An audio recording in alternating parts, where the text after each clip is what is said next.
Baik, Assalamualaikum warahmatullahi wabarakatuh. Selamat pagi Bapak Ibu sekalian dan rekan-rekan yang telah menyempatkan waktunya untuk hadir dalam catatan akhir tahun yang diselenggarakan oleh Pusat Studi Hukum Energi dan Pertambangan. Pada kesempatan kali ini, saya Bayu Yusya Uwais Alhorni akan memandu jalannya acara catatan akhir tahun dari sektor energi dan pertambangan ini, di mana pada kegiatan hari ini, PUSHEP akan memberikan catatan kritisnya berkaitan dengan beberapa peristiwa dan juga dinamika dari sektor energi dan pertambangan, khususnya dari sektor minerba, migas, energi baru dan terbarukan, dan juga sektor ketenaga listrikan sepanjang tahun 2022. Tak lupa kita juga harus selalu senantiasa mengucapkan rasa syukur atas kehadiran Tuhan Yang Maha Esa yang telah memberikan kita rahmat dan juga kelimpahan sehingga kita bisa berkumpul pada pagi hari ini untuk mengikuti acara ini. Bapak, Ibu, rekan-rekan sekalian, kita ketahui bersama bahwa bangsa Indonesia adalah bangsa yang kaya akan sumber daya alamnya. Kekayaan sumber daya alam ini haruslah dioptimalisasi dan juga dimanfaatkan semata-mata hanya untuk kemakmuran masyarakat Indonesia itu sendiri. Sebagaimana diamanatkan di dalam pasal 33 ayat 3 Undang-Undang Dasar 1945. Di mana kita ketahui bersama, dalam rangka mewujudkan tujuan konstitusi dan juga amanat konstitusi tersebut, PUSHEP hadir untuk mewujudkan tata kelola energi dan pertambangan berdasarkan hukum dan juga keadilan. Oleh karena itu, kami selalu memantau setiap perkembangan dan juga dinamika yang terjadi di dalam sektor energi dan pertambangan setiap tahunnya, tak terkecuali di tahun 2022 ini. Pada kesempatan hari ini, PUSHEP akan memberikan beberapa catatannya yang akan diwakili oleh beberapa tim dari PUSHEP itu sendiri, yang akan disampaikan pertama kali oleh Bang Akmaluddin Rahim. Halo, selamat pagi Bang Akmal. Selamat pagi, Mas Yusa. Baik, terima kasih Bang Akmal. Bang Akmal ini merupakan senior legal analyst di dalam Pusat Studi Hukum Energi dan Pertambangan itu sendiri. Baik, Bang Akmal, saya langsung saja persilahkan kepada Bang Akmal untuk menyampaikan catatan kritisnya sepanjang tahun 2022. Silakan Bang Akmal. Baik, rekan Yusa. Saya sapa terlebih dahulu Bapak Ibu. Selamat pagi Bapak Ibu, rekan-rekan dan adik-adik, peserta diskusi catatan akhir tahun 2022 sektor energi dan pertambangan. Senang sekali rasanya kita kembali bertemu, berjumpa dalam eh, layar kita masing-masing dalam forum virtual kita ini. Pagi hari ini cuaca mungkin sedikit mendung, juga sedikit bercerah, tapi semangat kita dalam memikirkan bangsa ini tetap harus terjaga. Pagi hari ini kita akan berdiskusi terkait dengan hal-hal apa saja yang menjadi peristiwa penting sektor energi dan pertambangan sepanjang tahun 2022. Tadi sudah sedikit diulas rekan kita Bayu Yusa terkait dengan pentingnya kita mengulas apa namanya sektor energi dan pertambangan sepanjang tahun 2022. Nah, saya kebagian untuk menyampaikan terkait dengan hasil tabulasi atau catatan kritis PUSHEP di sektor pertambangan mineral dan batu bara. Bisa di next. Selamat pagi, kita akan berjumpa di sini. Oke, kita lanjut. Setidaknya ada 6 poin yang menjadi catatan PUSHEP untuk peristiwa di sektor pertambangan mineral dan batu bara. Sini secara random kita sebutkan ada terkait dengan pencabutan ribuan IUP oleh pemerintah, terus ada terbitnya peraturan pemerintah nomor 15 tahun 2022, juga ada Perpres 55 tahun 2022, juga ada peristiwa Indonesia kalah dalam gugatan larangan ekspor nikel di WTO, juga ada rencana kebijakan pembentukan BLU batubara. Ini juga yang tidak kalah penting adalah terkait dengan pertambangan tanpa izin yang menjadi catatan PUSHEP sebagai peristiwa di tahun 2022 yang menyita banyak perhatian dan menjadi perbincangan. Kemudian ini tentunya terkait dengan putusan Mahkamah Konstitusi yang mengabulkan gugatan uji materi Undang-Undang Minerba. Ini ada setidaknya MK sudah mengabulkan 1 dari 4 permohonan yang diajukan oleh para pemohon. Oke, baik Bapak Ibu, kita ulas satu persatu terkait dengan peristiwa penting yang menjadi catatan PUSEP di sektor pertambangan. Next.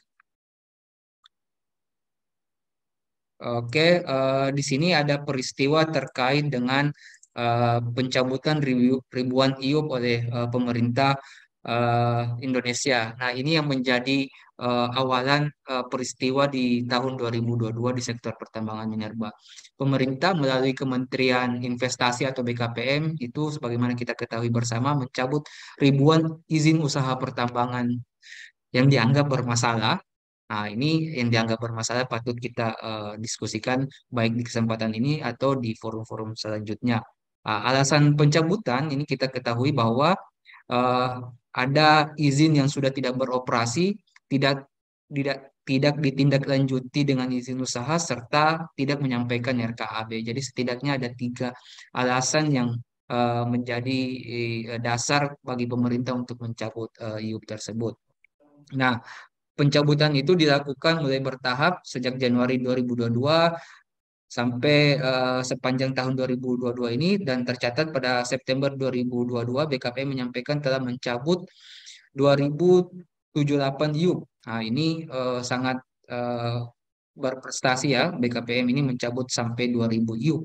Kemudian akibat pencabutan tersebut terdapat banyak keberatan yang diajukan oleh pelaku usaha. Nah, ini tentu dampak dari pencabutan IUP itu BKPM kemudian digugat di PT UN terkait dengan kebijakan yang telah dikeluarkannya. Nah, yang menjadi catatan kita adalah pencabutan IUP ini cacat prosedural, serampangan, bahkan bahasa kasarnya membabi buta, tidak sesuai dengan tahapan pemberian sanksi administratif sebagaimana yang diatur dalam Undang-Undang Minerba. Undang-Undang Minerba itu sebenarnya sudah mengatur bagaimana tahapan pemberian sanksi kepada pelaku usaha. Nah, tahapan tersebut harus dilalui oleh BKPM atau ESDM dalam memberikan sanksi. Kemudian catatan berikutnya adalah pendelegasian kewenangan pencabutan IUP kepada BKPM itu kurang tepat karena bertentangan dengan peraturan perundang-undangan. Dari 2 catatan ini, kami ingin menyampaikan bahwa kebijakan pencabutan IUP oleh pemerintah setidaknya uh, secara hukum ada 2 pelanggaran hukum yang dilakukan oleh pemerintah. Pertama dari sisi pencabutan IUP itu eh, tahapannya tidak dilalui, artinya secara administratif bertentangan dengan ketentuan yang diatur dalam Undang-Undang Minerba. Kemudian yang kedua adalah catatan berikutnya adalah eh, pendelegasian kewenangan dalam pencabutan IUP itu sendiri juga bertentangan dengan ketentuan peraturan perundang-undangan. Jadi ada 2 hal yang dilanggar oleh pemerintah dalam pencabutan IUP tersebut. Kemudian peristiwa berikutnya yang kedua terkait dengan eh, terbitnya peraturan pemerintah nomor 15 tahun 2022. Ini terkait dengan perlakuan perpajakan dan atau PNBP di bidang usaha pertambangan. Tentu terbitnya kebijakan tersebut sangat baik bagi negara, khususnya bagaimana upaya negara dalam meningkatkan penerimaan negara dari kegiatan usaha pertambangan. Namun yang menjadi catatan kita adalah terbitnya PP ini cukup baik karena eh, mengacu dengan tingginya harga batu bara saat ini. Jadi kita harus apresiasi terbitnya PP tersebut. Namun tentu juga harus kita kritisi bahwa harusnya negara bisa lebih maksimal dalam mendapatkan penerimaan negara dari sektor pajak dan PNBP dalam kegiatan usaha pertambangan. Karena kita ketahui bersama di tahun 2022 ini harga batu bara itu tinggi-tingginya akibat dari dampak perang Rusia dan Ukraina sehingga tentu berdampak saya pada apa namanya harga batu bara. Seharusnya pemerintah bisa lebih maksimal dalam mendapatkan penerimaan negara dari kebijakan yang dikeluarkan. Kemudian yang berikutnya yang ketiga terkait dengan terbitnya Perpres 55 tahun 2022. Nah, ini tentu banyak menyita perhatian karena ini terkait dengan pendelegasian pemberian perizinan berusaha di bidang pertambangan minerba. Nah, ini yang ditunggu-tunggu Bapak Ibu karena Undang-Undang 3 tahun 2020 terkait dengan pertambangan mineral dan batu bara merupakan perubahan Undang-Undang 4 tahun 2009. Kita ketahui bahwa eh, undang-undang tersebut menarik semua kebijakan pemerintah daerah ke pemerintah pusat dalam kegiatan usaha pertambangan minerba. Nah, Perpres ini mengatur penyerahan kembali pemberian perizinan berusaha di bidang pertambangan minerba yang semula terkonsentrasi di pemerintah pusat, kini sebagian dilimpahkan ke pemerintah daerah provinsi. Ada beberapa izin yang diberikan kepada daerah provinsi, setidaknya ada SIPB, ada IPR, ada izin pengangkutan, penjualan, dan seterusnya. Bapak Ibu bisa baca sendiri. Catatan kami adalah eh, peraturan presiden ini pada dasarnya telah terbit, namun itu bertentangan dengan Undang-Undang Minerba itu sendiri karena telah melewati batas waktu yang ditentukan dalam Undang-Undang Minerba. Perpres ini terbit tahun 2022, sementara dalam Undang-Undang Minerba dalam pasal 174 Undang-Undang tersebut disebutkan bahwa peraturan pelaksanaan Undang-Undang Minerba harus ditetapkan dalam waktu 1 tahun sejak diundangkan. Jadi ini sangat di sini kita melihat bahwa kebijakan tersebut pada dasarnya sudah menyalahi lagi atau bertentangan dengan Undang-Undang Minerba itu sendiri. Nah, di sisi lain terbitnya Perpres tersebut membuka ruang diskusi terkait dengan proporsionalitas kewenangan antara pemerintah pusat dan pemerintah daerah dalam kegiatan usaha pertambangan minerba. Kemudian catatan berikutnya adalah bergesernya kewenangan dari pusat ke daerah tidak lantas mempermudah pelaku usaha. Pelaku usaha, Bapak Ibu, sebagaimana kita ketahui, itu banyak sekali yang mengeluhkan terkait dengan proses perizinan. Faktanya, meskipun saat ini perizinan sudah dilakukan secara online, tapi dalam banyak kasus pelaku usaha kerap mengalami berbagai kendala dalam kesulitan. Ini tentu menjadi catatan kita bersama terkait dengan proses perizinan pertambangan mineral dan batu bara. Selanjutnya yang keempat terkait dengan MK mengabulkan gugatan uji materi Undang-Undang Minerba. Nah, ini juga menarik Bapak Ibu dan rekan-rekan serta adik-adik sekalian untuk kita pahami, untuk kita kaji lebih lanjut bagi rekan-rekan ada yang ingin mengulas ini dalam bentuk riset, skripsi, tesis ataupun disertasi. Karena MK dalam apa namanya dalam gugatan tersebut setidaknya pemohon mengajukan 4 pokok permohonan. Pertama terkait dengan menjauhnya akses partisipasi dan layanan publik terkait dengan pertambangan akibat dari penarikan kewenangan. Tadi nyambung lagi ya. Kemudian ada terkait dengan potensi kriminalisasi masyarakat yang mengajukan protes atau mengkritik terkait dengan kegiatan usaha pertambangan di daerah. Sebagaimana yang diatur dalam pasal 162 Undang-Undang Minerba, juga diatur dalam Undang-Undang Cipta Kerja. Kemudian ada jaminan perpanjangan otomatis bagi KK dan PKP 2B. Nah, di sini dalam MK mengabulkan sebagian gugatan, khususnya gugatan terkait dengan perubahan pemanfaatan ruang yang diberikan kepada wilayah izin usaha pertambangan, wilayah izin usaha pertambangan khusus, dan wilayah pertambangan rakyat.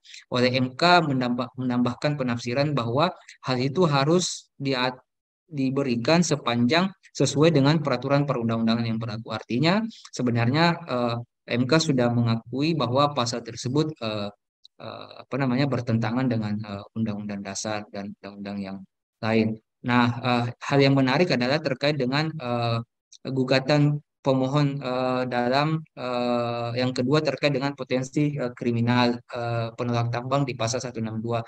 Karena kalau kita membaca putusan MK tersebut bahwa di sana disebutkan pengajuan permohonan oleh para pemohon terkait dengan pasal 162 itu dianggap prematur oleh Mahkamah Konstitusi. Hal itu karena eh, mengacu pada Undang-Undang Cipta Kerja pasal yang mengubah terkait dengan pasal 162 Undang-Undang Minerba. MK mendalilkan bahwa permohonan itu prematur karena MK sudah membatalkan Undang-Undang Cipta Kerja, membatalkan dengan memberikan putusan konstitusional bersyarat. Artinya sebenarnya MK mengakui ada hak masyarakat yang langgar ketika masyarakat dihadapkan pada upaya kriminalisasi atau upaya pengkriminalan kepada masyarakat yang mengajukan protes. Di sini hak-hak masyarakat untuk menyampaikan pendapat juga dilanggar.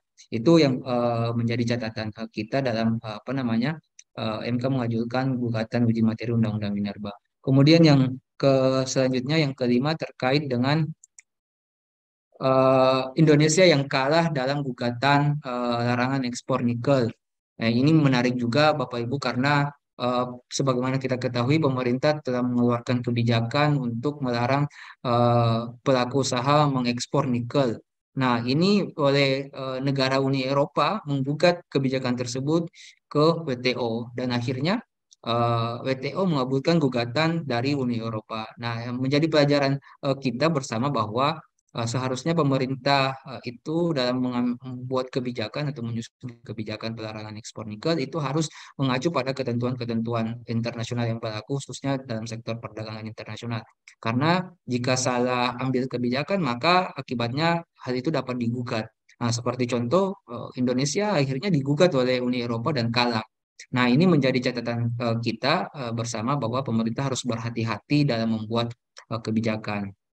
Nah, catatan berikutnya adalah pemerintah harus melakukan upaya hukum, upaya banding dari putusan tersebut. Jadi dari putusan tersebut Indonesia harus banding terhadap putusan WTO tersebut agar supaya kebijakan yang kita buat ini itu memang benar-benar untuk berpihak kepada kepentingan masyarakat, untuk kepada peningkatan nilai tambah dan penerimaan negara tentunya. Nah, selanjutnya yang keenam terkait dengan penambangan tanpa izin. Ini menjadi catatan kita bersama karena ini menjadi viral seperti bagaimana kita ketahui bahwa beberapa belakangan bulan yang lalu mungkin ada oknum polisi yang viral mengaku menyetor hasil penerimaan dari kegiatan usaha pertambangan tanpa izin kepada jenderal di atasnya. Nah, ini tentu menarik karena memang penambangan tanpa izin ini sangat merugikan negara dari sisi penerimaan negara, sangat merugikan negara dari sisi lingkungan. Penambangan tanpa izin ini sangat merusak lingkungan, merusak habitat alam di sekitarnya. Tentu masyarakat di sekitar area pertambangan tanpa izin akan berdampak. Nah, itulah yang kemudian apa namanya bahkan di tahun 2022 ini Pusat Studi Hukum Energi dan Pertambangan mendapat undangan dari DPR untuk RDPU untuk memberikan catatan atau kajian terkait dengan kegiatan penambangan tanpa izin. Nah, kita lihat di sini berdasarkan data Kementerian ESDM tercatat bahkan ada 2.700 lokasi penambangan tanpa izin di Indonesia. Ini sangat ironis dan harus menjadi perhatian kita bersama mencegah terjadinya kerusakan lingkungan atau dampak yang lebih mengerikan dari kegiatan penambangan tanpa izin. Nah, catatan kita juga adalah sulitnya pemberantasan tanpa izin penambangan tanpa izin ini lebih disebabkan karena memang pengawasan tidak maksimal. Tadi sudah saya jelaskan bahwa ada oknum yang bermain, ada oknum yang melindungi terkait dengan penambangan tanpa izin. Terus juga lambatnya penindakan di lapangan, adanya indikasi dugaan permainan tadi sudah disebutkan, kemudian keterlibatan oknum juga dan belum adanya goodwill yang sungguh-sungguh dari pemangku kebijakan untuk memberantas kegiatan penambangan tanpa izin. Jadi ini juga kita harus kawal bersama untuk tahun berikutnya. Kemudian yang ketujuh terkait dengan rencana pembentukan BLU Batubara ini sangat menarik Bapak Ibu karena pemerintah berencana membentuk Badan Layanan Umum Batubara yang nantinya akan mengelola dana penerimaan dari kegiatan usaha penambangan batubara. Nah, saat ini pembentukan BLU masih dalam proses penyiapan rancangan peraturan presiden. BLU akan ditujukan untuk memenuhi terjaminnya pasokan batubara untuk kelistrikan dan non-listrikan. Selain itu, Perpres ini nanti juga akan membuat tata cara pemungutan dan penyaluran dana dengan formula yang mempertimbangkan penjualan batubara baik domestik maupun luar negeri.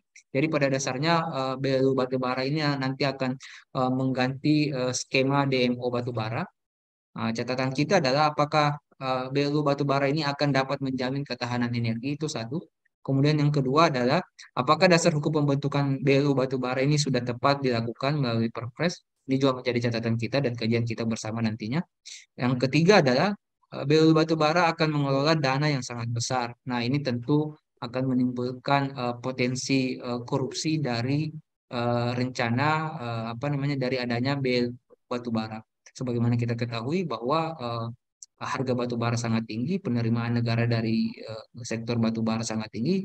Artinya jika dikelola tidak sesuai dengan prinsip dan peraturan perundang-undangan, maka potensi kerugian negara atau korupsi dari BLU tersebut sangat rentan terjadi. Nah, inilah Bapak Ibu sekilas terkait dengan peristiwa hukum sektor pertambangan minerba sepanjang tahun 2022. Namun, saya ingin menyampaikan sedikit terkait dengan catatan atau outlook pertambangan minerba mungkin di tahun 2023 yang akan terjadi.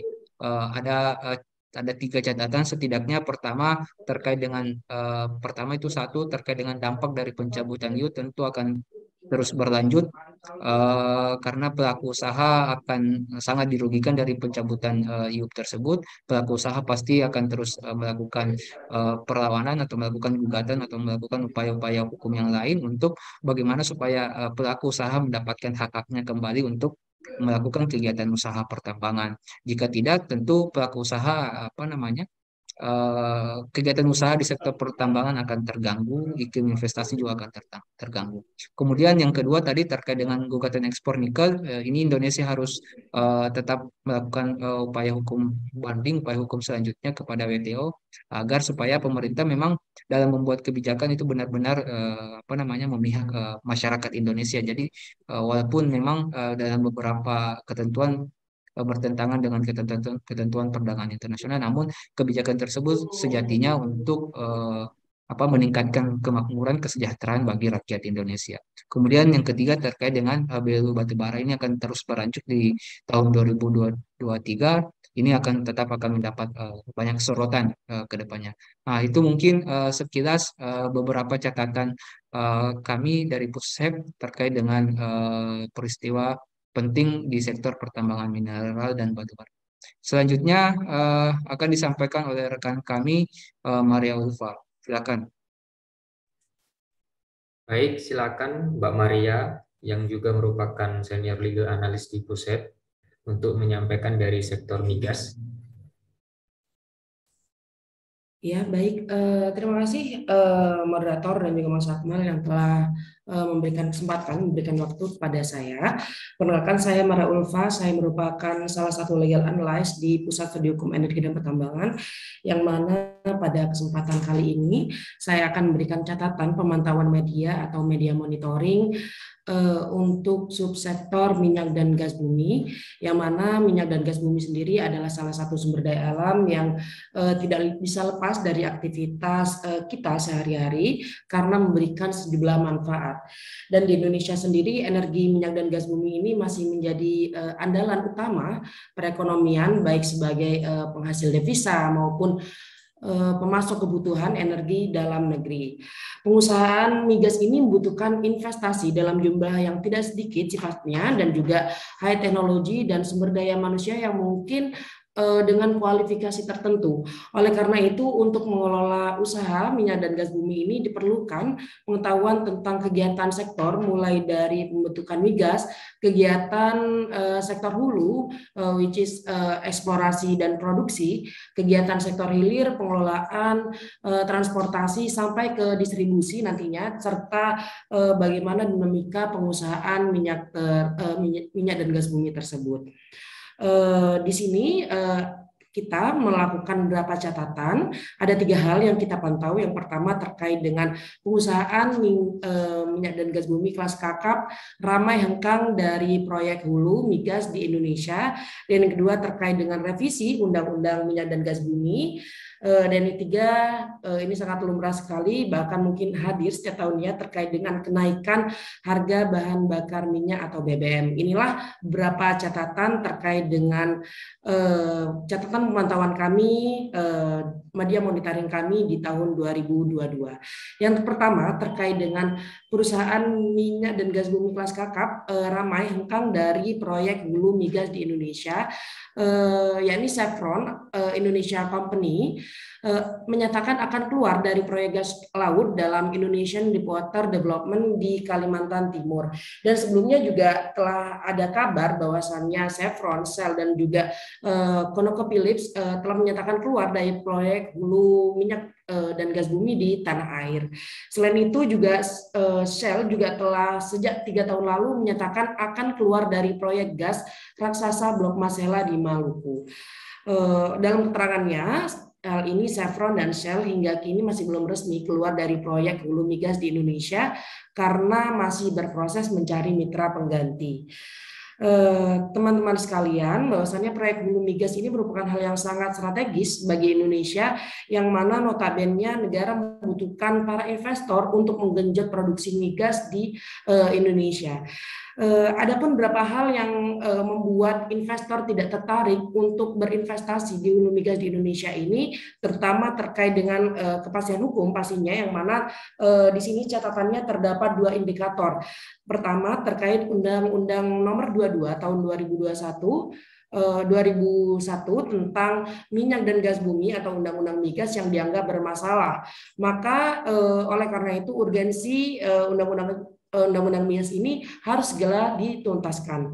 Dan kedua terkait dengan kelembagaan migas, yang mana saat ini belum ada lembaga migas yang bersifat permanen yang bisa menaungi KKS sendiri. Dengan demikian maka harus ada kepastian hukum terkait dengan kelembagaan atau ada badan usaha permanen yang bisa berkontrak dengan produsen minyak dan gas bumi atau dengan KKKS itu sendiri. Dan yang kedua terkait dengan revisi Undang-Undang Minyak dan Gas Bumi. Next slide. Revisi Undang-Undang Minyak dan Gas Bumi ini sudah masuk di prolegnas sejak tahun 2010. Bahkan selalu menjadi RUU prioritas tahunan untuk dilakukan pembahasan. Dan sekarang sampai tahun 2022 ini pembahasan RUU Migas tidak kunjung selesai. Ibarat kata sudah anniversary ke-12 ini revisi Undang-Undang Migas ini. Padahal Undang-Undang Migas ini sangat dibutuhkan, sangat mendesak, karena Undang-Undang Migas ini sudah tidak layak, dianggap tidak layak lagi menjadi dasar bagi tata kelola migas di Indonesia. Bahkan pada tahun 2023 ini dipastikan revisi Undang-Undang Migas ini tidak termasuk, tidak akan dibahas lagi karena Balik DPR menyetujui 41 revisi undang-undang, yang mana RUU Migas ini tidak masuk ke dalam revisi undang-undang yang akan dibahas begitu. Dan rancangan undang-undang RUU ini masuk legislasi nasional prioritas 2023. Dan hanya sektor energi, hanya EBT yang masuk ke dalam prolegnas pada tahun 2023. Oleh karena itu kami Pusat Studi Hukum Energi dan Pertambangan mendesak pemerintah dan DPR RI untuk merampungkan RUU Migas segera dan agar masuk dalam prolegnas 2023, karena memang urgensinya sangat banyak sekali. Undang-undang migas ini sudah mendapatkan banyak bombardir dari Mahkamah Konstitusi. Selain itu juga saat ini investasi dan lifting migas mengalami penurunan. Oleh karenanya dengan revisi undang-undang ini diharapkan dapat memberikan kepastian hukum lebih kuat untuk menarik minat investasi di industri hulu migas mendatang. Selain itu juga hal mendesak lainnya karena terkait dengan kelembagaan hulu migas itu sendiri. Dan ketiga terkait dengan kenaikan harga bahan bakar minyak atau BBM. Ini masih menjadi topik yang sangat hangat bahkan di tahun 2022 ini. Karena sebagaimana pemerintah Indonesia baru-baru ini mengeluarkan keputusan Menteri SDM nomor 218 tahun 2002 tentang harga jual eceran jenis bahan bakar minyak tertentu dan jenis bahan bakar minyak khusus penugasan, yang mana ini merupakan turunan dari Perpres nomor 117 tahun 2021 junto Perpres nomor 191 tahun 2014 tentang penyediaan, pendistribusian, dan harga jual eceran bahan bakar minyak. Dari aturan ini, rekan-rekan sekalian, terdapat beberapa diktum yang mana yang pertama, bahwa harga minyak tanah sebesar 2.500.000, lalu minyak solar atau gas oil sebesar 6.800, dan ketiga untuk jenis bensin gasolin RON 90 di titik serah yakni 10.000 setiap liternya. Dan adapun alasan harga BBM ini dinaikkan, yakni yang pertama tingginya harga minyak dunia. Ini juga impact dampak dari geopolitik yang terjadi antara Ukraina dan juga Rusia yang terjadi saat ini. Dan kedua juga terkait dengan target lifting minyak di Indonesia. Dan tiga terkait dengan meningkatnya konsumsi akan BBM.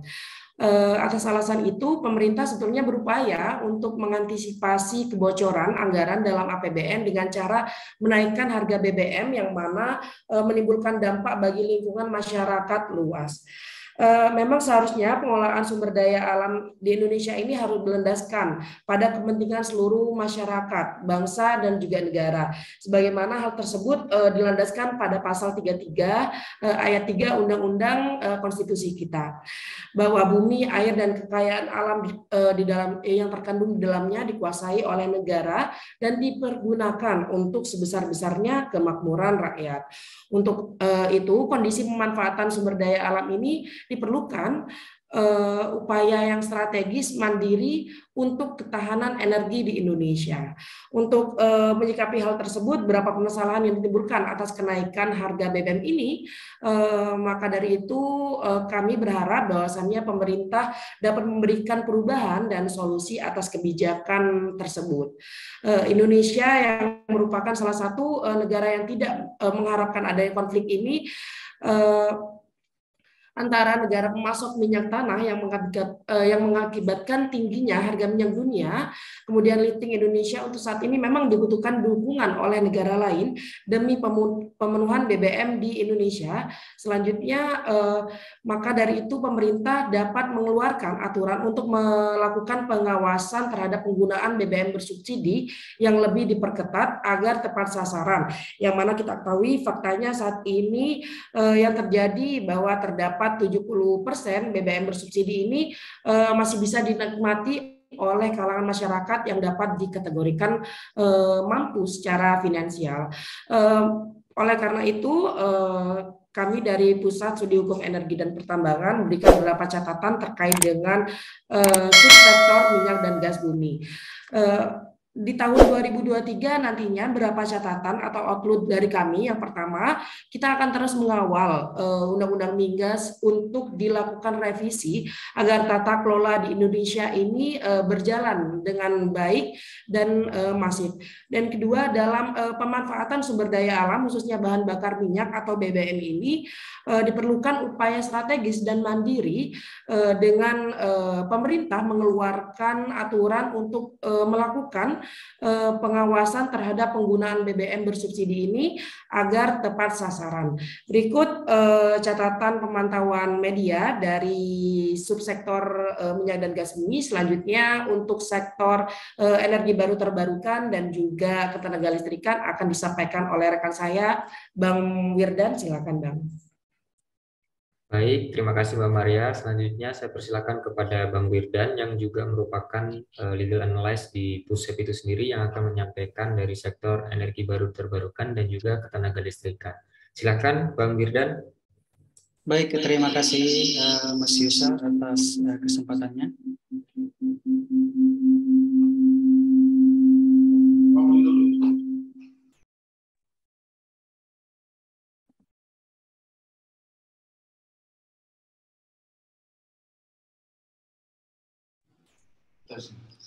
Apakah suara saya udah normal? Normal, Bang Wirdan, silakan. Baik, Bismillahirrahmanirrahim. Terima kasih Mas Yusa atas kesempatannya, Mbak Maria. Alhamdulillahirrabbilalamin. Pada kesempatan kali ini izinkan saya menyampaikan beberapa catatan dari beberapa isu terkait dengan subsektor energi baru dan terbarukan. Dari tadi kita telah menyimak beberapa isu pemberitaan selama tahun 2020 dari sektor pertambangan minerba dan juga migas. Nah, ini kita berbicara terkait dengan masa depan karena kita akan berbicara mengulas beberapa isu berita selama tahun 2020 terkait dengan 2022 maksud kami terkait dengan energi baru dan terbarukan. Nah, Bapak Ibu dan rekan-rekan sekalian, kami di Pusat Studi Hukum Energi dan Pertambangan setidaknya menemukan beberapa isu dan berita yang terkait dengan energi baru dan terbarukan ini selama tahun 2022. Nah, diantaranya adalah terkait dengan pembahasan RUU EBT yang tidak kunjung dimulai. Kemudian ada juga kebocoran PLTP Sorik Merapi, dan juga ada terkait dengan presidensi G20, rumuskan prinsip percepatan transisi energi. Dan kemudian ada juga terkait dengan pemerintah terbitkan Perpres 112 tahun 2022. Nah, ini adalah beberapa peristiwa yang terjadi di tahun 2020 yang menarik untuk kita ulas dan kita berikan beberapa catatan terkait dengan beberapa peristiwa ini. Nah, Bapak Ibu dan rekan-rekan sekalian, kita pertama akan membahas terkait beberapa pembahasan RUU EBT yang tak kunjung dimulai. Bukan tidak kunjung selesai, tapi belum dimulai. Nah, RUU EBT ini dipastikan tidak akan selesai atau tidak akan disahkan menjadi undang-undang pada tahun 2022. Kenapa? Karena salah satu yang menjadi faktor tidak dimulainya pembahasan RUU EBT ini adalah terkait dengan penyerahan DIN ke DPR yang menjadi salah satu faktor tertundanya pembahasan terkait dengan rancangan undang-undang energi baru dan terbarukan ini. Nah, pada kesempatan waktu itu Bapak Menteri SDM dalam hal ini Bapak Arifin Tasrif mewakili pemerintah baru menyampaikan DIN RUU EBT secara non formal pada tanggal 29 November tahun 2022. Dalam rapat kerja Komisi 7 DPR RI bersama pemerintah dan juga DPD. Nah, DIN tersebut diketahui terdiri atas 574 DIN yang rinciannya terdiri dari 42 pasal yang diubah, 10 pasal tetap, dan 11 pasal usulan baru. Nah, yang menjadi catatan kami dari pembahasan RUU EBT yang tak kunjung dimulai ini, penyusunan DIN RUU EBT telah melewati batas waktu 60 hari, sebagaimana ditentukan dalam pasal 49 Undang-Undang 13 tahun 2022. Sebagaimana diketahui Bapak Ibu dan rekan-rekan sekalian, waktu itu Presiden Republik Indonesia menyerahkan dalam hal ini menyerahkan surat Presiden Surpres kepada DPR pada tanggal 14 Juli 2022, di mana pada waktu itu ada di tanggal 25 Agustus 2022 Presiden menyerahkan surpres terkait dengan menteri yang mewakili Presiden dalam hal pembahasan RUU EBT ini. Nah, secara tidak langsung pada saat penyerahan DIN RUU EBT ini pada tanggal 29 November 2022 telah melewati batas waktu selama 60 hari yang ditentukan oleh pasal 49 Undang-Undang terkait dengan pembentukan perundang-undangan. Jadi, secara tidak langsung pemerintah telah melanggar pasal tersebut yang terdapat dalam undang-undang terkait dengan pembentukan perundang-undangan. Ini merupakan syarat formil dalam pembentukan perundang-undangan. Oleh karena itu, menurut kami jelas ini pemerintah dalam hal ini dengan terlambatnya penyerahan DIN waktu itu yang tidak diserahkan, sehingga pasal 49 tersebut dalam hal pembentukan perundang-undangan untuk RUU EBT ini telah dilanggar oleh pemerintah seperti itu. Nah, ini isu yang pertama yang kami ulas terkait dengan pembahasan rancangan undang-undang EBT yang tidak kunjung dimulai. Nah, selanjutnya Bapak Ibu dan rekan-rekan sekalian, ada pemerintah terbitkan Perpres 112 tahun 2022. Nah, Bapak Ibu dan rekan-rekan sekalian, sebagaimana kita ketahui bahwa pada tanggal 13 September 2022 pemerintah menerbitkan Perpres 112. Hal ini terkait dengan percepatan perkembangan energi terbarukan untuk penyediaan tenaga listrik. Nah, tujuan dari terbitnya Perpres ini adalah untuk meningkatkan investasi, percepatan pencapaian target bauran energi terbarukan dalam bauran energi nasional, dan penurunan emisi gas rumah kaca. Nah, pada dasarnya Perpres tersebut mengatur mengenai pelarangan penggunaan pembangkit listrik tenaga uap atau PLTU. Nah, catatan yang perlu kami sampaikan adalah ditemukannya norma yang mengatur bahwa pengembangan PLTU baru dilarang kecuali untuk PLTU yang telah ditetapkan dalam rencana usaha penyediaan tenaga listrik atau RUPTL. Sebelum berlakunya sebelum berlakunya peraturan Perpres ini. Dalam hal ini adalah Perpres 112 2022. Ya, jadi terkait dengan pemberlakuan Perpres tersebut bagi PLTU yang telah memenuhi persyaratan. Kemudian catatan yang kedua terkait dengan pemberitaan atau terkait dengan Perpres 112 ini adalah Perpres ini mendapat banyak sorotan, salah satunya adalah sorotan tajam adanya anggapan bahwa Perpres ini hadir untuk digunakan agar mendapatkan dana hibah dan pinjaman sebesar 20 miliar US dollar atau sekitar 314 triliun rupiah. Ini merupakan isu yang kami ulas menjadi catatan terkait dengan hadirnya atau lahirnya Perpres 112 tahun 2022 ini. Nah, selanjutnya di sektor EBT, Bapak Ibu dan rekan-rekan sekalian, mengenai terselenggaranya presidensi G20 rumusan Bali Compact. Nah, di sini Forum Transisi Energi dalam kegiatan presidensi G20 berhasil merumuskan Bali Compact. Bali Compact ini berisi 9 prinsip utama dalam percepatan energi. Salah satu prinsip pentingnya adalah memperkuat kepercayaan dan kejelasan dalam perencanaan, pelaksanaan, dan evaluasi secara nasional, meningkatkan pelaksanaan efisiensi energi, kemudian berkolaborasi dalam mobilisasi semua sumber pendanaan untuk mencapai tujuan agenda SDGs 2030 dan Paris Agreement, kemudian meningkatkan teknologi inovatif terjangkau, cerdas, rendah emisi atau net zero emission, dan membangun dan memperkuat ekosistem inovasi untuk mendorong penelitian, pengembangan, demokrasi dan demonstrasi, maksud kami deminisasi dan penerapannya. Catatan dari kami adalah prinsip Bali Compact ini merupakan warisan Indonesia untuk kegiatan G20 selanjutnya. Prinsip tersebut menjadi panduan dalam upaya percepatan transisi energi. Nah, transisi energi ini menjadi isu yang sangat hangat beberapa waktu terakhir, karena memang saat ini pemerintah Indonesia sedang gencar-gencarnya untuk melakukan percepatan transisi energi. Nah, untuk selanjutnya Bapak Ibu dan rekan-rekan sekalian, isu yang kami tangkap, isu yang kami bawa dalam catatan akhir tahun ini adalah terkait dengan kebocoran PLTP Sorik di Merapi maksudnya. Nah, dalam hal ini Komisi 7 DPR RI menyoroti insiden kebocoran gas di pembangkit listrik tenaga panas bumi PLTP Sorik Merapi, Kabupaten Mandailing, Natal, Sumatera Utara, terkait dengan kebocoran sebanyak 4 kali.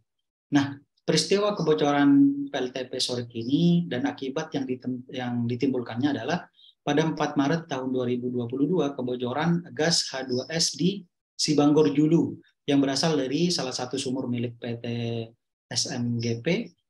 Ada sebanyak 59 warga harus dirawat karena mengalami mual, pusing, muntah hingga pingsan.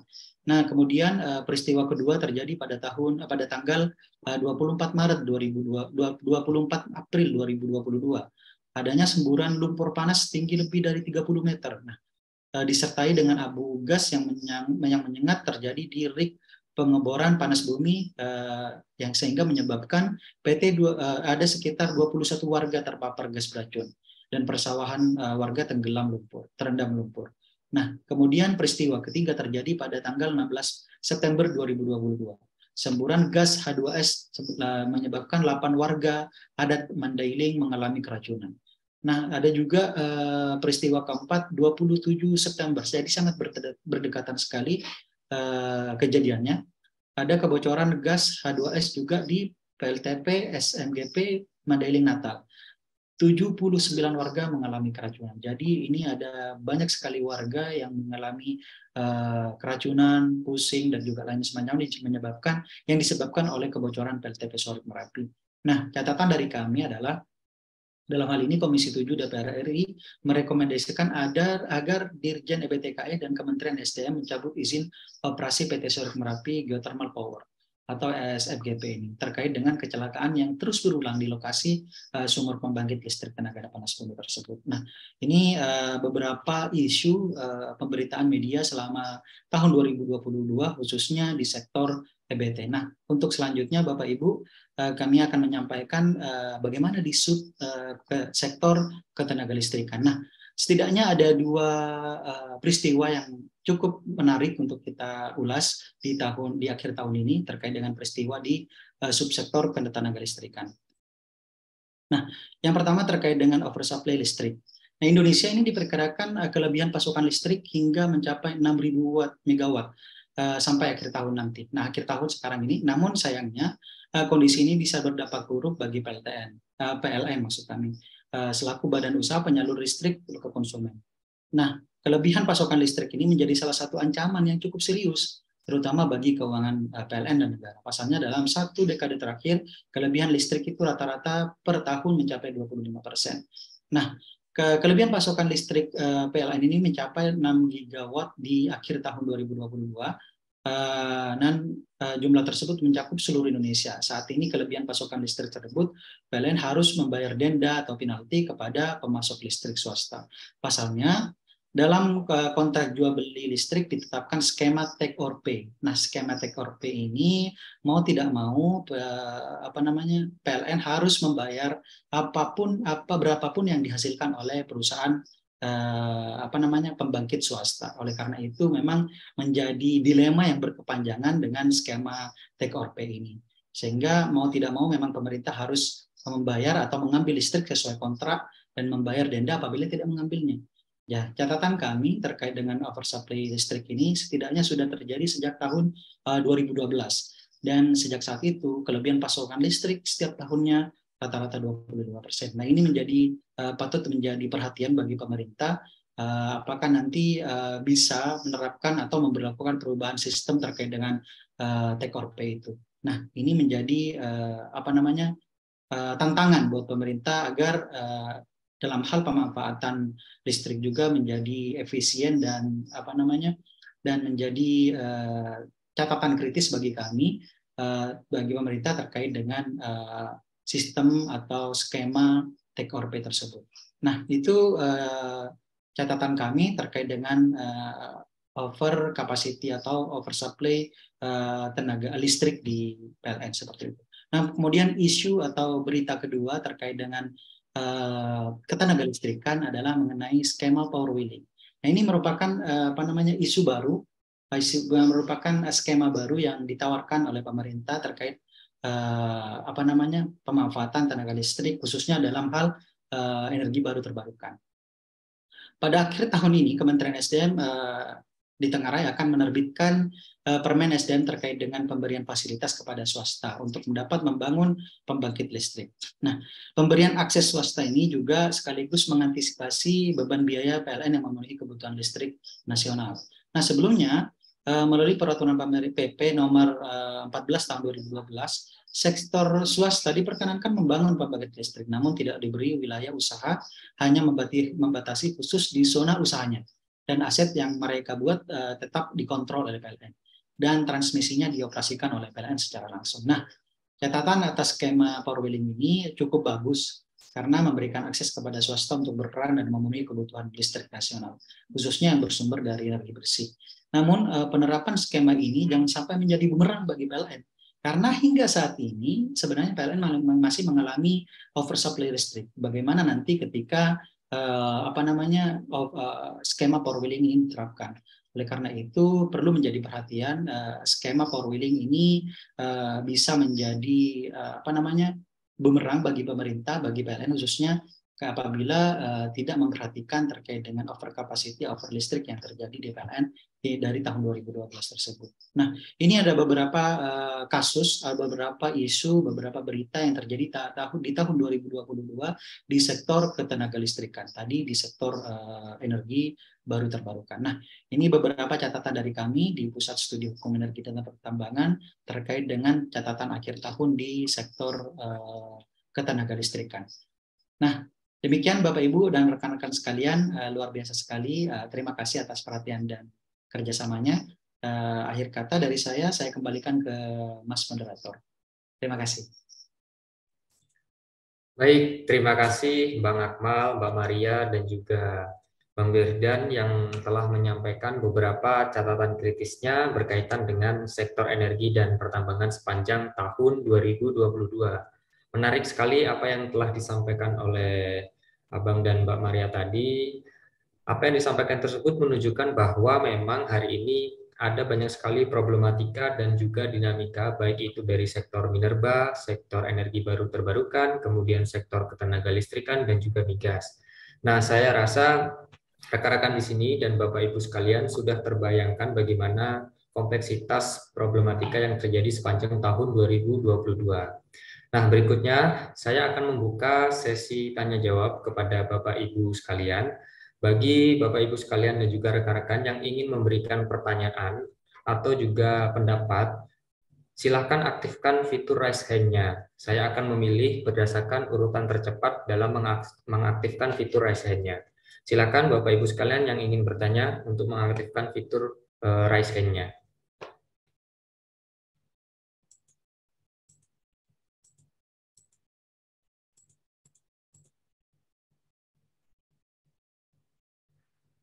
Baik, kalau misalnya masih belum ada, saya akan coba untuk berikan kesempatan kepada Bapak Ibu yang sudah bertanya di kolom chat. Saya persilakan untuk memberikan pertanyaan secara langsung ya. Mungkin bisa disampaikan secara langsung agar kita bisa berdiskusi lebih baik lagi. Ini ada pertanyaan dari sebentar. Dari Bapak Jeffrey Prata Handoko. Mungkin untuk Bapak Jeffrey bisa memberikan pertanyaan yang setelah dituliskan di kolom chat secara langsung. Saya persilakan kepada Bapak Jeffrey. Halo Pak Jeffrey.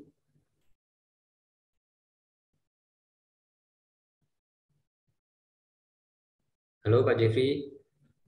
Wah, mungkin sedang ada halangan Pak Jeffrey ini.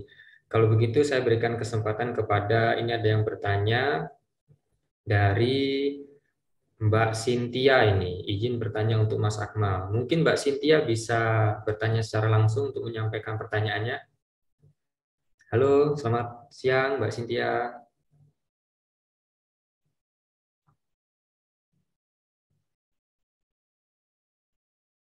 Nah, ini mungkin juga lagi halangan lagi Mbak Cynthia-nya ya. Baik, saya akan berikan kesempatan lagi kepada, ini ada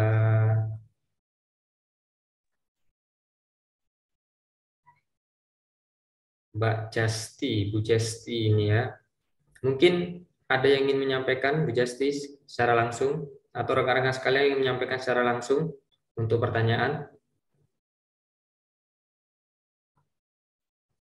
Baik, kalau misalnya tidak ada, saya akan coba bacakan aja ya pertanyaan dari lagi mengaktifkan fitur rahasia. Oh ya, Pak Rahardian ini. Halo, Pak Rahardian. Iya, halo. Selamat pagi. Selamat pagi, Pak. Saya persilakan ke Pak Rahardian untuk menyampaikan pertanyaannya, Pak. Baik, terima kasih moderator atas kesempatannya. Terima kasih kepada para narasumber yang sudah menyampaikan catatan akhir yang luar biasa. Saya Radian Fajar dari Pusat Studi Hukum dan Kebijakan Energi Baru dan Terbarukan, Fakultas Hukum Universitas Airlangga. Saya izin bertanya kepada Bapak Akmal dan Bapak Wirdan Muhammad. Tadi sudah dibahas tentang BLU batubara ya. Nah, pertanyaan saya tentang apakah pembentukan BLU batubara ini tepat dilakukan? Karena batu bara untuk sektor ketenaga listrikan ya utamanya. Sebab mengingat kita punya Perpres 112 2022 yang telah menegaskan adanya moratorium atau dalam Perpres tersebut frasanya adalah percepatan pengakhiran masa operasional PLTU. Nah, apakah artinya ini akan terjadi relaksasi kebijakan moratorium PLTU tersebut? Karena kan kita mau mendirikan BLU batubara nih. Nah, apakah ini merupakan inkonsistensi kebijakan? Jika mau dimoratoriumkan, seharusnya BLU batubara tidak perlu dibentuk dan batubara untuk ketenaga listrikan harusnya juga dikurangi atau dialihkan penggunaannya. Terima kasih. Oke, baik. Terima kasih Pak Rahardian. Selanjutnya mungkin ada yang ingin bertanya lagi. Saya beri kesempatan 2 penanya lagi. Baik, sambil menunggu rekan-rekan untuk bertanya, mungkin bisa dijawab dulu kepada Bang Akmal untuk pertanyaan yang pertama tadi. Silakan Bang Akmal. Iya, baik. Oke. Terima kasih Mas Rahadian terkait dengan pertanyaannya. Pada dasarnya kebijakan BLU batubara ini masih sifatnya rancangan dari pemerintah. Kita belum tahu bagaimana sebenarnya skema atau bagaimana sebenarnya nanti arahnya seperti apa. Tapi yang jelas yang sebagaimana yang kita sampaikan tadi bahwa BLU batubara ini akan menjadi skema lain atau nantinya akan mengelola dana dari penerimaan dari kegiatan usaha penambangan batu bara. Nah, kita tunggu bagaimana nanti sebenarnya arah dari BLU batu bara. Kalau dikaitkan dengan Perpres 112, di sana memang diatur bahwa ada upaya dari pemerintah untuk menghentikan proyek pembangkit listrik bertenaga uap. Namun di sisi lain di aturan tersebut juga pemerintah memberikan kesempatan kepada pengusaha, pelaku usaha pembangkit listrik tenaga uap atau batu bara itu untuk tetap berlangsung sepanjang memenuhi syarat. Jadi di Perpres tersebut sudah ditetapkan oleh pemerintah syarat-syarat yang harus dipenuhi oleh PLTU untuk tetap beroperasi sepanjang tidak bertentangan dengan peraturan perundang-undangan. Jadi artinya sebenarnya ketentuan ini masih belum dapat kita cermati lebih jauh karena kebijakan BLU batubara kita belum melihat arahnya seperti apa. Kalau sudah ada perpresnya nanti akan lebih menarik untuk kita kaji bersama apakah perpres BLU batubara ini apakah bertentangan dengan Perpres 112. Nah, itu yang menjadi catatan kita. Tapi yang menjadi fokus kami memang mendorong agar supaya pemerintah secara konsisten jika ingin beralih ke energi baru terbarukan, memang kebijakan harus didorong ke sana. Tapi di sisi lain, pendapatan negara kita dari sektor energi fosil itu sangat besar. Kalau kita mencatat penerimaan negara dari sektor minerba sepanjang tahun 2022 ini setidaknya ada 127,90 triliun dari penerimaan negara dari sektor fosil, khususnya minerba saja. Nah, ini menjadi catatan pertimbangan kita harus bijak apakah memang di Indonesia apakah memang harus mendorong transisi energi atau memang bagaimana mengoptimalkan agar energi fosil itu dikelola dengan baik, dikelola secara bersih sehingga kita memiliki ketahanan energi yang besar. Jadi untuk pertanyaan apakah kebijakan BLU batubara ini berseberangan dengan Perpres, saya pikir kita belum bisa memberikan jawaban yang pasti karena wujudnya pun kita belum bisa lihat kecuali kalau memang Perpresnya sudah ada. Oke, terima kasih. Oke, baik. Terima kasih Bang Akmal. Selanjutnya ini saya bacakan pertanyaan dari... Izin Mas Moderator, tadi juga ada pertanyaan sebenarnya untuk saya terkait dengan pertanyaan mengenai Perpres 112 itu. Apa bisa saya jawab sebenarnya? Ya, silakan Bang Yudan. Menanggapi pertanyaan tadi terkait dengan mengenai inkonsistensi kebijakan dan semacamnya, sebagaimana kita ketahui bahwa pemerintah menetapkan Perpres 112/2022 itu sebagai awal dari era pembangunan pembangkit listrik rendah emisi dan ramah lingkungan, dan sekaligus pelarangan pembangunan pembangkit listrik tenaga uap yang baru dengan tidak mengganggu pembangkit listrik yang sudah berjalan. Nah, justru dalam hal ini terkait dengan menimbulkan persoalan mengenai apakah inkonsistensi terkait dengan pemberlakuan Perpres dan juga BLU batubara. Saya setuju dengan apa yang disampaikan oleh Bang Akmal tadi mengenai kita belum bisa mengkaji dari sisi BLU-nya karena memang aturan terkait dengan BLU itu memang belum ada. Oleh sebab itu menjadi diskusi yang menarik kiranya ke depan apabila kita apabila aturan tersebut sudah terbit dan kita bisa mengkomparisikan peraturan Perpres 112 tahun 2022 ini dengan kebijakan BLU tersebut. Itu yang bisa saya sampaikan. Terima kasih Mas Yusuf. Oke, baik. Mungkin Mbak Maria ada yang ingin ditambahkan juga terkait pertanyaan tadi? Ya mungkin tadi sudah cukup jelas ya jawaban dari Bang Akmal dan juga Bang Gedan. Tapi mungkin catatannya di BLU batubara ini memang banyak catatan. Yang pertama, apakah BLU batubara ini akan dapat menjawab ketahanan energi nasional begitu, dan mungkin yang kedua, pembentukan BLU batubara ini apakah sudah tepat dilakukan melalui Perpres? Apakah harus dengan peraturan lain gitu? Dan BLU batubara ini nantinya akan mengelola dana yang sangat besar. Ini akan berpotensi adanya korup atau penyalahgunaan keuangan untuk maka dari itu perlu ada mitigasi dari awal gitu. Mungkin itu saja Mas. Kita tunggu Perpres dari BLU batubara ini, nantinya kita akan analisa bersama. Baik, terima kasih Mbak Maria. Berikutnya saya akan bacakan pertanyaan dari Mas Jeffrey. Ini ada 2 pertanyaan dari Mas Jeffrey. Izin bertanya kepada Bapak Akmaluddin Rahim. Yang pertama, bolehkah pekerja di sektor pertambangan dan energi bekerja malam hari terus-menerus selama lebih dari 1 bulan? Bagaimana pandangan Bapak terkait pasal 77 sampai dengan pasal 79 Undang-Undang Nomor 13 Tahun 2003 tentang Ketenagakerjaan? Berikutnya yang kedua, ini masih sama juga Pak Jeffrey. Bagaimana pandangan Bapak dan pemerintah, terutama Bapak Menteri SDM terkait sikap isu transisi energi yang berkaitan langsung dengan pentingnya Grand Strategi Energi Nasional? Mungkin yang pertanyaan kedua ini lebih condong ke sektor Grand Migas ya, silakan Bang Akmal dijawab. Ya, terima kasih atas pertanyaannya Mas Jeffrey. Saya juga membaca pertanyaan di kolom chat dan diskusi yang berlangsung.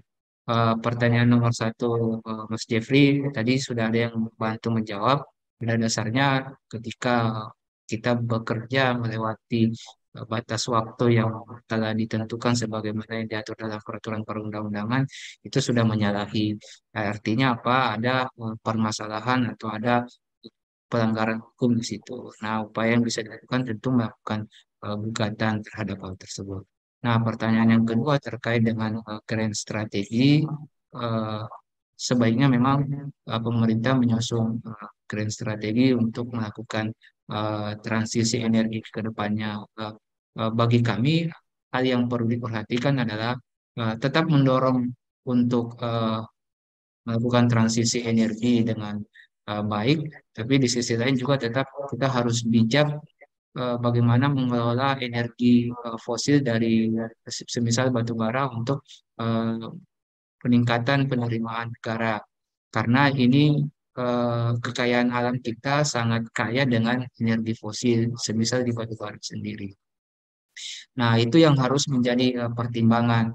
Apakah nanti pemerintah Indonesia lebih mendorong agar ada penggunaan teknologi supaya energi fosil itu dikelola menjadi energi bersih. Intinya kan pada energi bersih tidak merusak lingkungan dan tidak berdampak buruk bagi kesehatan. Nah, inilah yang perlu dirumuskan oleh pemerintah antara dilema transisi energi dengan penerimaan negara dari energi fosil. Nah, itu yang perlu dicatat. Kemudian yang kedua, saya langsung saja, Mas Moderator, izin ada beberapa pertanyaan di sini terkait dengan apa lagi ya tadi? Gugatan WTO di gugatan WTO terhadap kebijakan Indonesia. Jadi memang beberapa kali Indonesia digugat oleh negara luar atau Uni Eropa atau negara lain terkait dengan kebijakan dagangnya.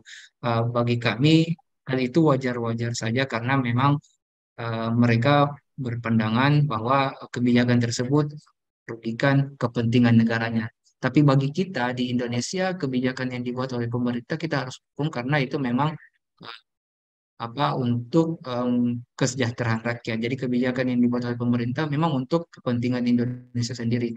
Namun yang harus diperhatikan oleh pemerintah Indonesia adalah kebijakan-kebijakan yang dirumuskan akan ketentuan peraturan perundang-undangan. Sepanjang itu sesuai dengan ketentuan peraturan perundang-undangan, kita harus berpihak kepada pemerintah dan juga tentunya memperhatikan ketentuan perdagangan internasional. Nah, untuk ketentuan perdagangan internasional, apakah itu melanggar atau tidak, itu menjadi tinggal bagaimana strategi kuasa hukum pemerintah Indonesia dalam menghadapi gugatan. Jadi bagaimana menyusun argumen, bagaimana menyusun pembelaan terhadap kebijakan yang dibuat oleh pemerintah Indonesia. Jadi titik tekannya pada bagaimana supaya itu memang harus benar-benar menyusun argumen yang baik agar majelis hakim atau bisa memberikan putusan yang benar-benar baik. Kalau itu bertentangan, ya kita harus berpihak pada kepentingan nasional kita. Terima kasih. Baik, terima kasih Bang Akmal. Berikutnya ini ada pertanyaan berkaitan dengan sektor migas. Mungkin nanti Mbak Maria bisa menjelaskan sedikit.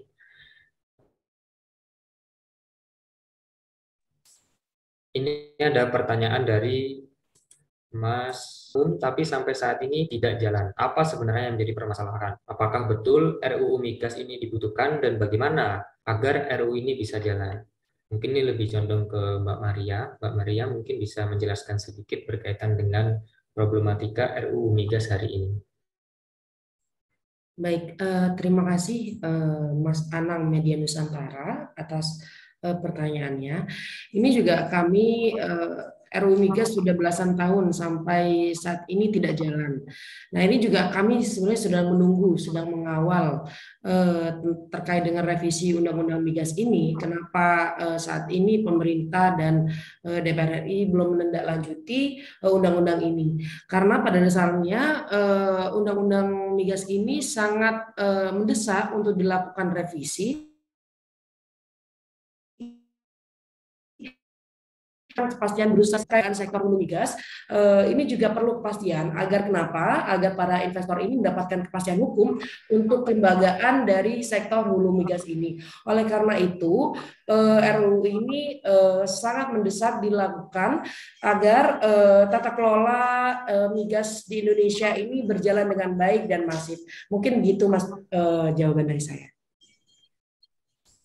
Oke, baik. Terima kasih Mbak Maria. Mungkin ini saya bacakan terakhir. Ada pertanyaan dari sektor energi baru dan terbarukan. Mungkin nanti Bang Wirdan bisa menjelaskan sedikit. Ini ada pertanyaan dari Mbak Jasti. Apakah mungkin kita beralih ke energi baru terbarukan secara total?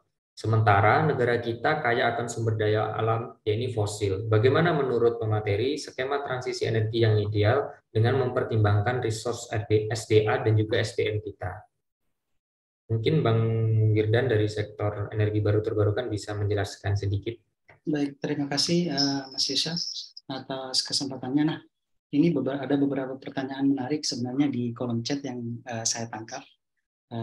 Pertama terkait dengan apakah mungkin kita beralih dari energi fosil ke energi bersih secara total, sementara negara kita mempunyai SDA yang fosil yang sedemikian banyak. Mungkin saja kalau kita berbicara kemungkinan, mungkin saja kita beralih ke energi bersih secara total. Nah, karena kita sebagaimana kita ketahui bahwa energi fosil itu memiliki keterbatasan.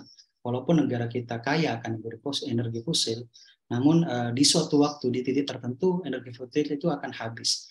Nah, oleh sebab itu kemungkinan untuk beralih ke EBT itu masih kemungkinan bisa terjadi. Namun yang perlu kita ketahui adalah terkait dengan resource SDA kita, SDA terkait dengan sumber daya dari fosil itu sendiri sedemikian besar. Nah, ini perlu dimanfaatkan.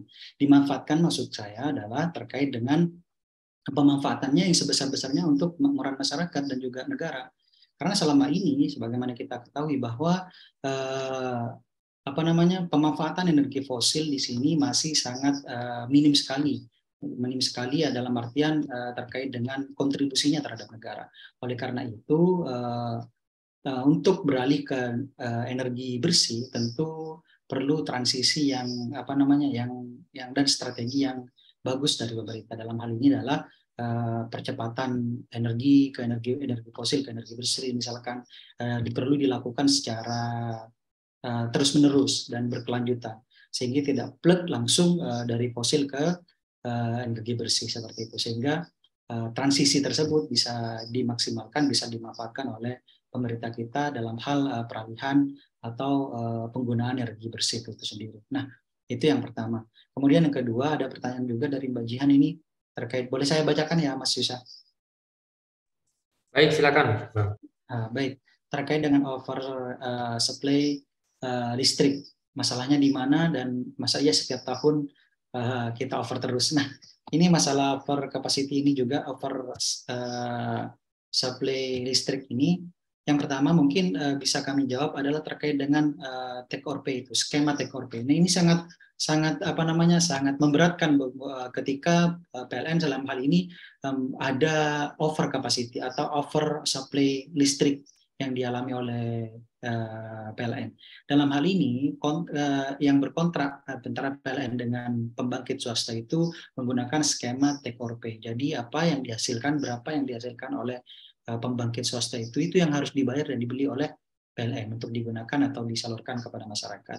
Nah, akibatnya adalah ketika PLN sudah melebihi over capacity dan harus membeli lagi dari ini, itu yang dari pembangkit swasta yang diharuskan yang menjadi akibat dari tekan kontra istilahnya dengan pembangkit swasta itu yang menyebabkan over capacity, dan juga ini bisa juga menjadi over ke supply adanya PLTU baru yang akan dioperasikan di tahun ini, misalkan PLTU Batang misalkan. Nah, itu juga menjadi kemungkinan over supply listrik terjadi gitu. Jadi over supply listrik itu disebabkan oleh banyak skema-skema yang salah satunya adalah skema take or pay. Nah, itu pertanyaan dari Mbak Jihan.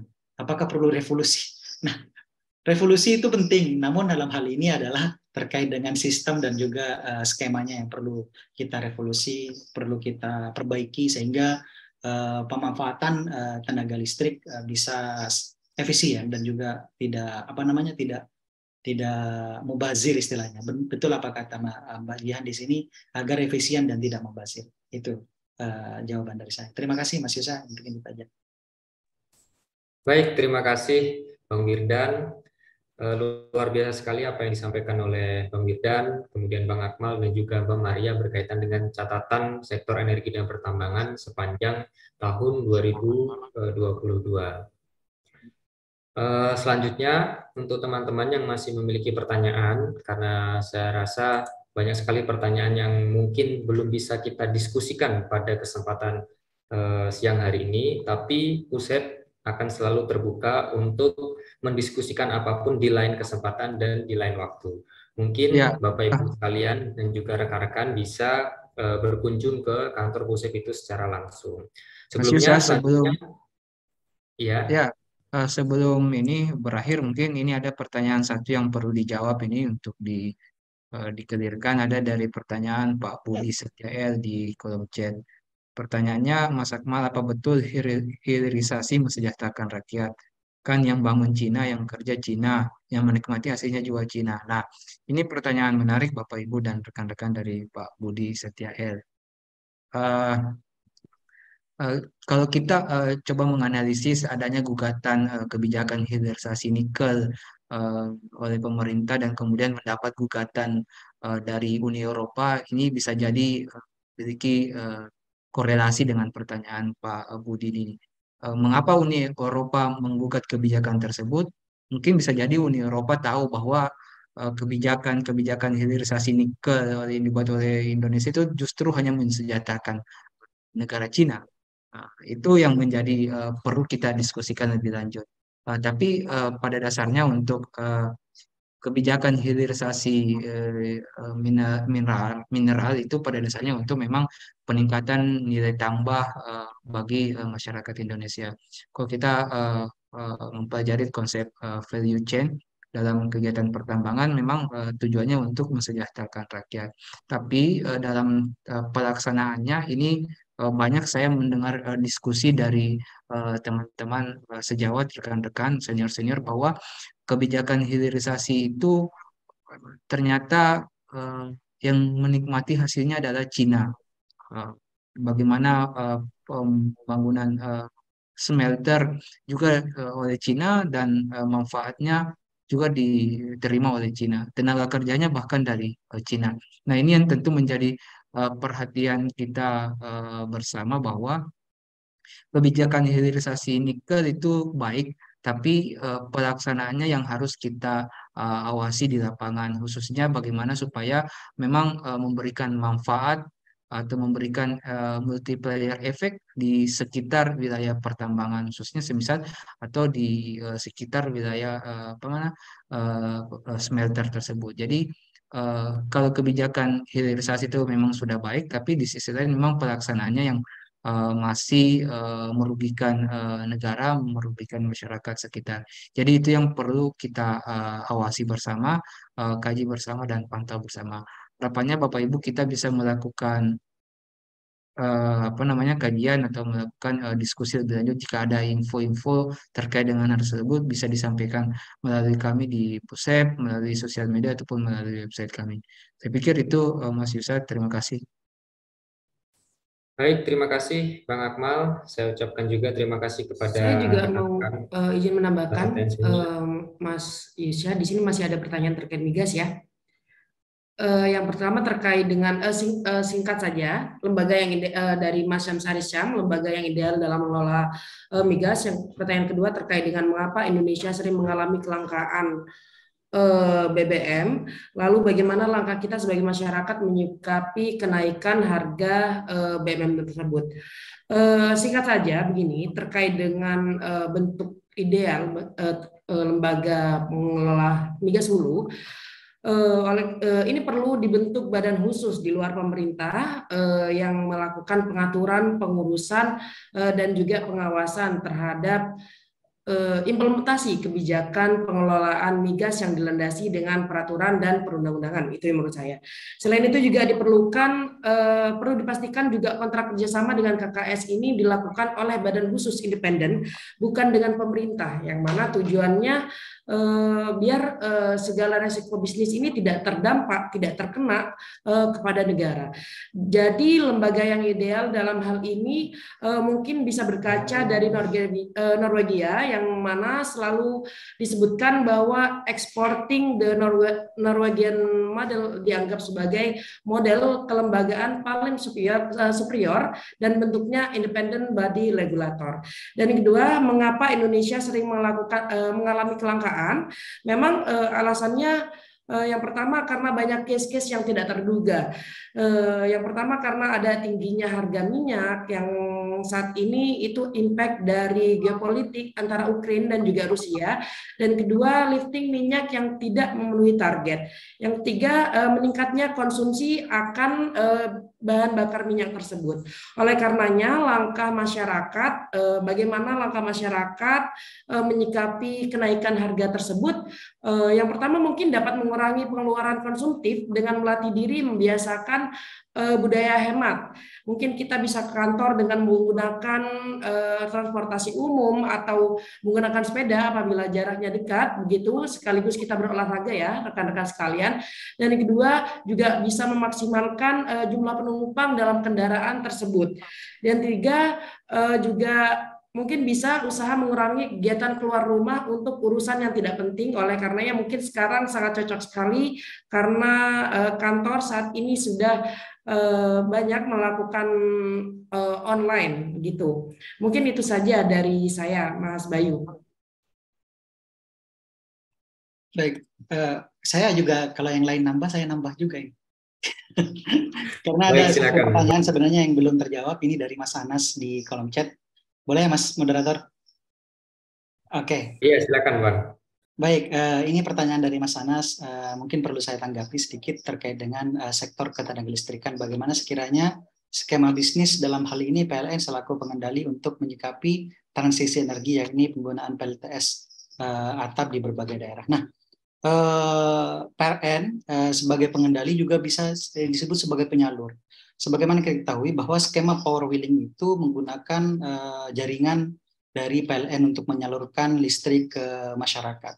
Karena memang satu-satunya yang bisa menyalurkan listrik itu ke masyarakat adalah PLN. Lalu bagaimana dengan PLTN dengan transisi energi dalam hal ini PLTS atap?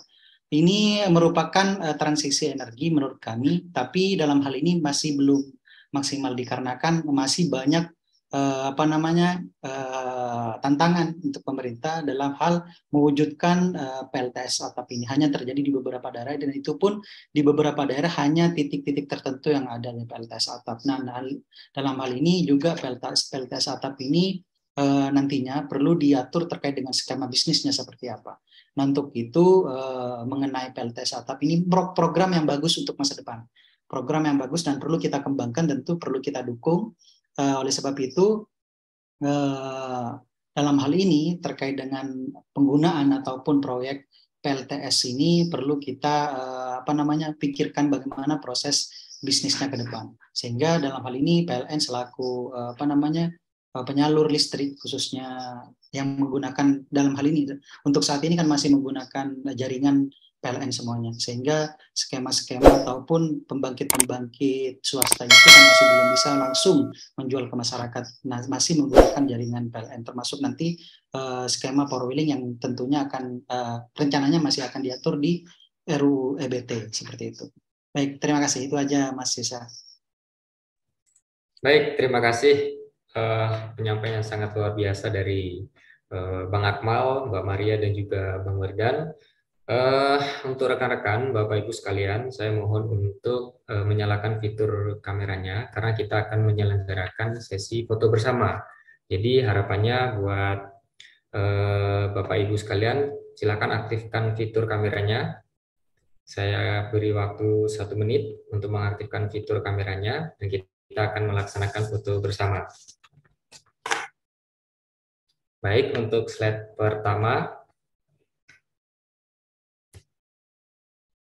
Baik, untuk yang slide kedua. Mungkin bisa dihitung, Mas Bayu. Ya, berikutnya slide ketiga. 1, 2, 3. Ya, yang terakhir slide keempat. 1, 2, 3. Baik, terima kasih rekan-rekan atas attention-nya. Untuk rekan-rekan, karena keterbatasan waktu, saya ucapkan terima kasih dan mohon maaf sebesar-besarnya atas kesalahan yang hari ini mungkin belum bisa dimaafkan oleh teman-teman. Berikutnya kita akan menutup acara sesi hari ini. Apa yang disampaikan oleh rekan-rekan dan juga para narasumber itu sangat menarik sekali. Sebelum saya akhiri, saya akan berikan kesempatan kepada Bang Akmal, Mbak Maria, dan juga Bang Werdan untuk memberikan closing statement-nya. Saya persilakan terlebih dahulu kepada Bang Akmal. Silakan Bang Akmal untuk memberikan closing statement-nya. Baik, terima kasih Mas Moderator. Pertama, hal yang ingin kami sampaikan, kami ucapkan terima kasih Bapak Ibu berkenan mengikuti diskusi catatan akhir tahun kami sektor energi dan pertambangan pada tahun 2022. Biasanya kalau akhir tahun ini kita sudah banyak yang libur, kita banyak yang berlibur, tapi kita masih ternyata fokus untuk mendiskusikan bagaimana beberapa permasalahan-permasalahan bangsa kita. Kami ucapkan terima kasih tentunya. Kemudian yang kedua, banyak hal yang perlu kita kawal bersama, kita kaji bersama agar supaya pemerintah tidak keliru mengambil kebijakan. Fungsi dari kami sebagai lembaga studi, lembaga hukum memang memberikan masukan dan saran kepada pemerintah dan itu agar capaian-capaian yang dihasilkan juga baik. Itu dari kami ucapkan terima kasih. Bang Dudan, saya persilakan untuk closing statement-nya. Baik, terima kasih Mas Yusha atas kesempatannya.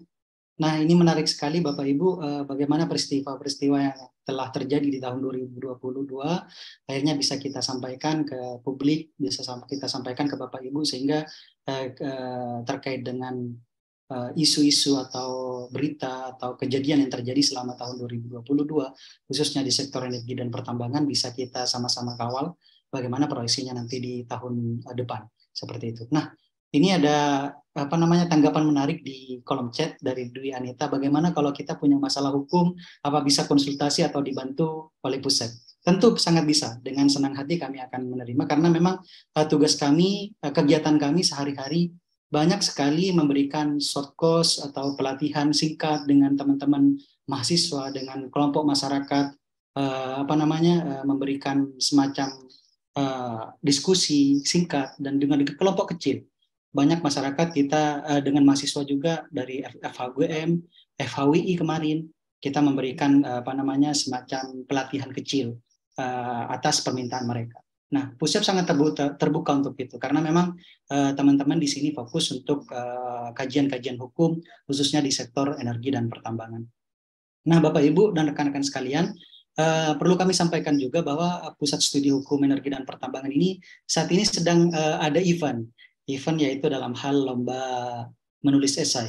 Jadi apabila ada teman-teman atau Bapak Ibu yang putranya, ponakannya ataupun saudaranya yang masih kuliah bisa mengikuti lomba ini dan lumayan kita menyediakan hadiah yang besar untuk teman-teman yang berminat untuk mengikuti lomba tersebut. Nah, karena Grand Event di sini juga nanti akan ada kongres mahasiswa yang nanti akan diselenggarakan insya Allah di bulan Maret nanti. Nah, ini merupakan bentuk kepedulian kami terhadap tata kelola energi dan pertambangan di Indonesia agar berdasarkan hukum dan keadilan. Terima kasih untuk Bu Dwi. Jangan sungkan-sungkan nanti untuk menghubungi kontak person Pusep, siapapun Bapak Ibu, rekan-rekan sekalian, jangan sungkan-sungkan untuk berkonsultasi dengan kami ataupun chat dengan kami, mau diskusi, mau penelitian atau mau apapun. Kita itu palu gada, apa lu mau gua ada. Baik, Bapak Ibu, terima kasih Pak Oberlin di sini tanggapannya. Pak Riza juga ada tadi Mas Jeffrey, luar biasa sekali, terima kasih saya ucapkan. Kami dari tim Pusep sangat berbahagia menyambut atau atensi Bapak Ibu sekalian terhadap kami di Pusat Studi Hukum Energi dan Pertambangan. Terima kasih. Assalamualaikum warahmatullahi wabarakatuh. Waalaikumsalam. Terima kasih. Terakhir saya persilakan kepada Mbak Maria untuk memberikan closing statement-nya. Baik, closing statement saya di sini ada pertanyaan menarik. Bagaimana proyeksi tahun depan mungkin ya sektor SDM, lebih baikkah atau lebih buruk? Kami optimis insya Allah lebih baik. Karena apa?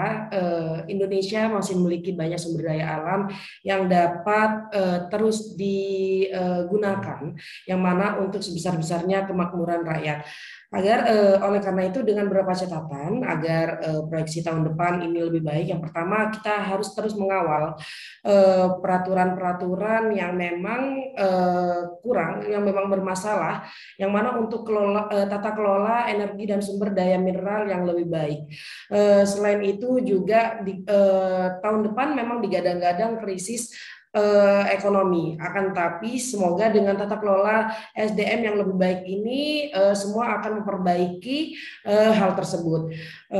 Mungkin itu saja Mas dari saya, dan kami Pusat Studi Hukum Energi dan Pertambangan sangat terbuka sekali untuk rekan-rekan, adik-adik dan teman-teman sekalian apabila ingin melakukan penelitian, ingin diskusi terkait dengan hukum energi dan pertambangan dan juga hukum-hukum lainnya, kami Pusat Studi Hukum Energi dan Pertambangan sangat terbuka. Oleh karena itu terus ikuti media sosial kami di Facebook, IG dan lain-lainnya. Mungkin sekian dari saya. Terima kasih.